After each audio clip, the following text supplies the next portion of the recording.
नमस्कार मित्रों, एक बार फिर महाचिति यूट्यूब चैनल में आपका हार्दिक स्वागत है। वैशाख शुक्ल नवमी, जिसे सीता नवमी कहते हैं या जानकी नवमी कहते हैं, वह दिन आज है। इसकी आपको बहुत बहुत शुभकामनाएं।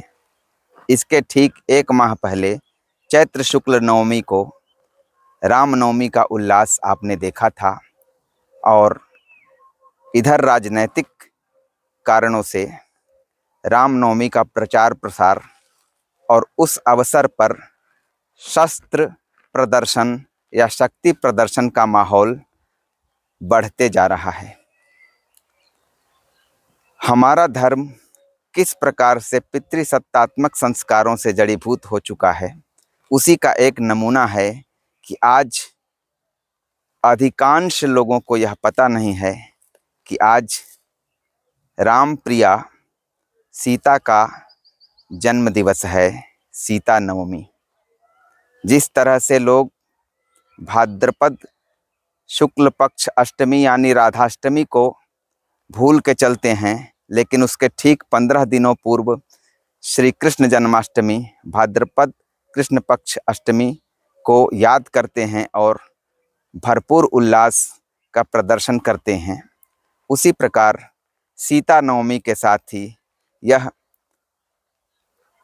उपेक्षापूर्ण व्यवहार दृष्टिगोचर होता है। पीछे जो आप खेत देख रहे हैं, यह गेहूं का खेत है।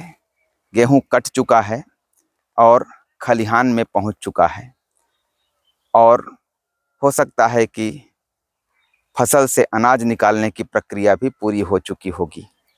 खलिहान को वैदिक साहित्य में खल कहा गया और हम लौकिक शब्दावली में यदि कहें तो इन सारे खेतों की रबी फसलों की कटनी हो चुकी है। कटनी शब्द भी वैदिक शब्द है, लेकिन इस अर्थ में नहीं। कटनी का अर्थ वहाँ हंसिया है, जिसे दात्र भी कहा गया है। दात्र या कटनी शब्द काटने के औजार के लिए प्रयुक्त है और धीरे धीरे ऐसा अर्थ परिवर्तन हम देख रहे हैं कि काटने की क्रिया को ही कटनी कहने लगे। सीता जी की चर्चा शुरू हुई थी, उसको आगे बढ़ाते हुए हम यह कहना चाहते हैं कि सीता शब्द भारतीय साहित्य में सबसे पहले ऋग्वेद में दिखाई देता है। वहाँ हल के चलने से जमीन पर जो रेखा बनती है या जो गड्ढा बनता है, उसे सीता कहा गया है। विल्सन जो संस्कृत के एक प्रसिद्ध कोशकार हुए, उनके अनुसार हल की रेखा या फाल की रेखा का ही मानवीकृत रूप है सीता।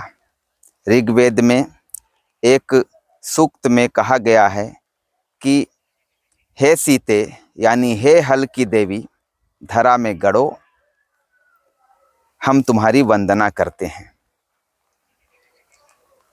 सीता शब्द का विकास आगे के संस्कृत साहित्य में हम इस रूप में देखते हैं कि यह पूरे कृषि कर्म का वाचक होकर बैठा है।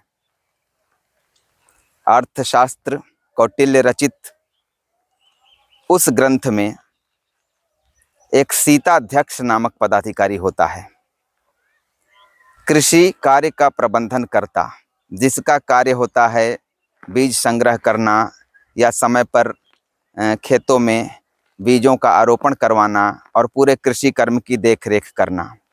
मनुस्मृति में हम सीता द्रव्य कृषि के औजारों के लिए प्रयुक्त होते हुए देखते हैं और हमारे समाज में सीता फल शब्द भी चलता है, जो कहीं पर कुम्हड़े के लिए तो कहीं पर शरीफा के लिए इस्तेमाल होता है।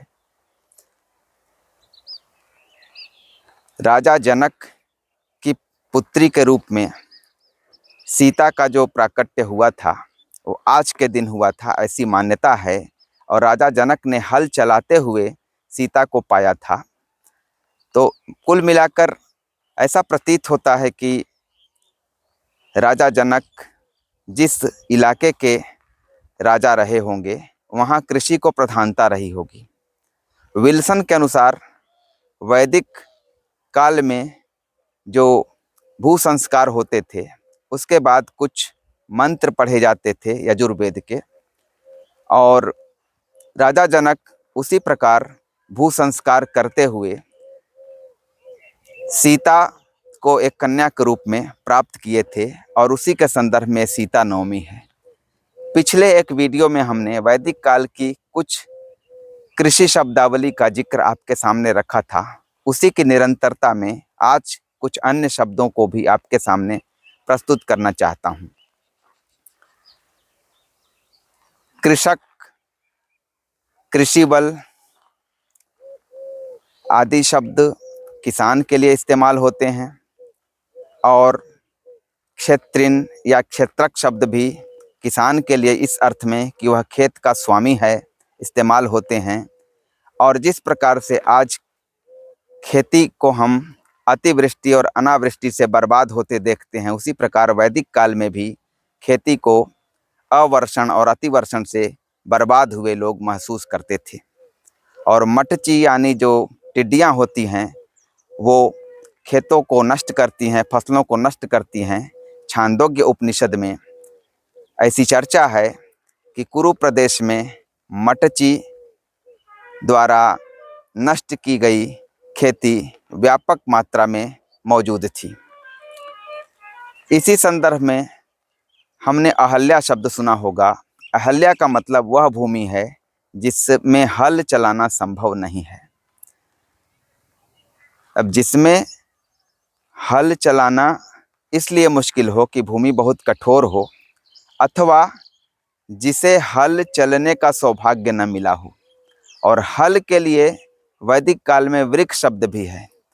श्री अरविंद के वेद रहस्य में हम देखते हैं कि वृक्ष शब्द का जो मूल धातु है वृक्क, वह फाड़ने के अर्थ में है।